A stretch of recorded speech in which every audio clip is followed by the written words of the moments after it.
BRS నుంచి కవిత suspension పై ఆ party నేత మాజీ మంత్రి మల్లారెడ్డి స్పందించారు. పార్టీని ధిక్కరించిన ఆమెపై వేటు వేయడం సరైన నిర్ణయమే అన్నారు.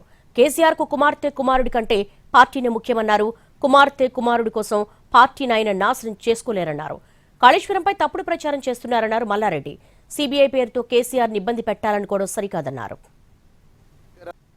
బిడ్డైనా కొడుకైనా ఎవరైనా అంతే, పార్టీని ధిక్కరిస్తే సస్పెండ్ చేయవలసిందే.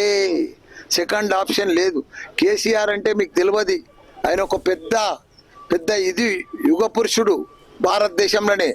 అలాంటి మనిషి బిడ్డే కొడుకు, ఆయనకు ప్రజలు ఇంపార్టెంట్, తెలంగాణ ఇంపార్టెంట్, బిడ్డే కొడుకు కాదు. కాబట్టి ఆయన దేనికైనా తెగిస్తాడు. అలాంటి మనిషి మనకు దొరకడమే, కేసీఆర్ లాంటి దొరకడమే మన అదృష్టం.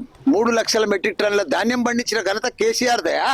వీళ్ళేంది అంతా 3D సినిమా లెక్క డ్రామాలు ఆడుకుంటా కాళేశ్వరం అని కూలిపోయిందని అదని, ఇదంతా బక్వాసయా. ఏంది అది? కేసీఆర్ అంటే ఓ చరిత్ర, ఒక హిస్టరీ.